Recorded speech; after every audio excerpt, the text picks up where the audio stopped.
Thomas the tank engine was grumbling to the other engines. I spend my time pulling coaches about ready for you to take out on journeys. The other engines laughed. Why can't I pull passenger trains too? You're too impatient, they said. You'd be sure to leave something behind. Rubbish, said Thomas. I'll show you. One night, he and Henry were alone. Henry was ill. The men worked hard, but he didn't get better.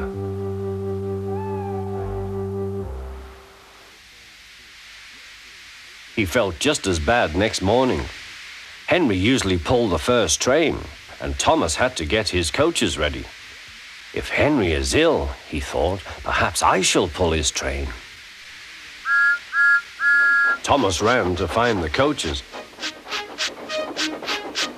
Come along, he fussed. There's plenty of time, they grumbled. Thomas took them to the platform and wanted to run round in front at once. But his driver wouldn't let him. Don't be impatient, Thomas. Thomas waited and waited. The people got in, the conductor and station master walked up and down, the porter banged the doors, and still Henry didn't come. Thomas got more and more excited. Sir Topham Hatt came to see what was the matter, and the conductor and the station master told him about Henry. Find another engine, he ordered. There's only Thomas, they said. You'll have to do it then, Thomas. Be quick now. So Thomas ran round to the front and back down on the coaches ready to start. Let's not be impatient, said his driver. We'll wait till everything is ready. But Thomas was too excited to listen.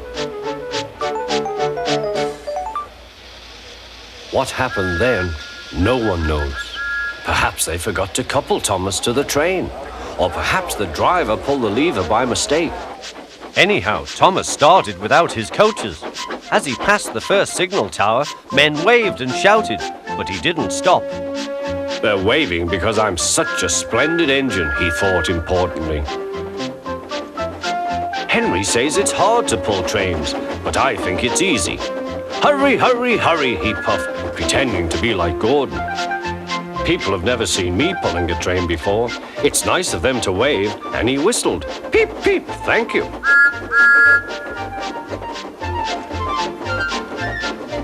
Then he came to a signal at danger. Bother, he thought. I must stop, and I was going so nicely too. What a nuisance signals are. He blew an angry peep, peep on his whistle. The signalman ran up. Hello, Thomas, he said. What are you doing here? I'm pulling a train, said Thomas. Can't you see? Where are your coaches, then? Thomas looked back. Why, bless me, he said, if we haven't left them behind. Yes, said the signalman. You'd better go back quickly and fetch them. Poor Thomas was so sad, he nearly cried.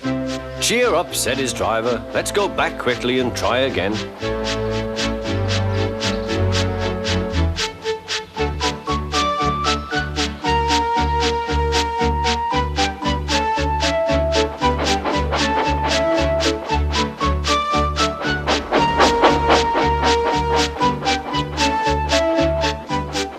At the station, all the passengers were talking at once. They were telling Sir Topham Hatt what a bad railway it was. But when Thomas came back, they saw how sad he was and couldn't be cross. He was coupled to the train, and this time he really pulled it.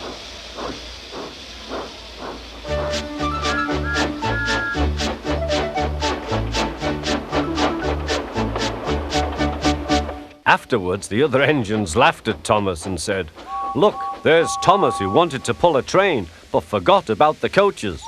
But Thomas had already learned not to make the same mistake again.